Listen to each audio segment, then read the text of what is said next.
ምንም አካል ከሒስድ አይጸዳም፣ ትንሽ ናጥ ያረጋል። ግን አሉ ኢብኑ ተይሚያ መልካም ሰዎች ያፍኑታል፣ መጥፎ ይገልጸዋል። ኮሜንት ላይ ገብቶ ይሳደባል፣ ስምህን ያጠፋል፣ ሲሕር ይሰራብሃል፣ እንደዛ ነጋዴ ሊያሰክርህ ይመጣብሃል።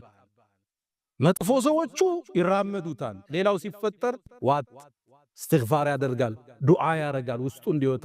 አላህ ሆይ ለሱ ሰጠኸዋል ለኔም ስጠኝ፣ ለኔም ሙላልኝ ለሱ እንደሞላህለት። አስተግፍሩላህ ለተሰማይ ስሜት ከራሱ ጋር ፍልም ያደርጋል። አራተኛው ሰውየውን ተውና አላህን ጠይቀው። ወላ ተተመነው ማ ፈደለ ላሁ ቢሂ ባዕደኩም ዐላ ባዕድ፣ አንዳችሁ ለአንዳችሁ አላህ ያበላለጠው ነገር አትመኙ አለና አላህ አስከትሎ ወስአሉላህ ሚን ፈድሊ፣ አላህን ከችሮታው ለምኑታል። ለዛ ሰው ከሰጠው ሀብት በላይ አላህ ይሰጣል፣ ከሰጠው ዒልም በላይ ይሰጣል። ከሱ የተሻለ ትዳር፣ ከሱ የተሻሉ ልጆች፣ እህቶችን ብትሆኑ ከሱ የበለጠ ቁንጅና።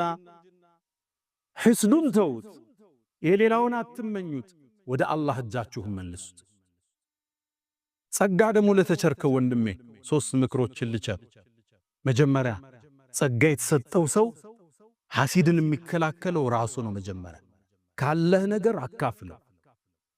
አንዳንዱ እሱ ይይዛል፣ ሌላው ችግር ውስጥ ነው። ቤተሰብ ሊሆን ይችላል፣ ዘመድ፣ ጎረቤት፣ አብሮ አደግ። እሱ ዛ ጥቁሩ መኪና ላይ ያለው፣ እነዛ ደግሞ በእግራቸው። እንዴት ሒስድ አይገባቸው? ለዛ ነው አላህ ቁርአን ለነብዩ ኹዝ ምን አምዋልህም ሰደቃል፣ ከገንዘባቸው ዘካን ሰደቃን ያዝና ለድሆቹ በትናል። ለምን? ትጦሂሩሁም ታጸዳቸዋል። ሰጩን ከስስት ታጸደዋል፣ ተቀባዩን ከምቀኝነት ታጸደዋል። ካካፈልከው እኮ አላህ ያኑርልኝ ነው የሚልህ። ዘግተህ ከበላህ ግን ጥርስ ነው የሚነግሰው። አብሮን እኮ ትናንትን ያደጋውን ዘግቶን አለፈ ይላል። አራቀዋለሁ እኮ እንዲህ ነው የምትሰሙታል። ካለህ አካፍለው፣ የሒስድ አይን ትሰብራለህ። ጠርታ አካፍለው፣ ጋብዘው፣ ሰደቃ ስጠው፣ አቋቁመው፣ ጊፍት አምጣለት። ለአንተ ዱዓ አድራጊ እሱን እንኳን ሊሐስድ እዛ በኋላ። ሁለተኛ እንዳትኮራ፣ ዘግተህ እንዳታልፍ።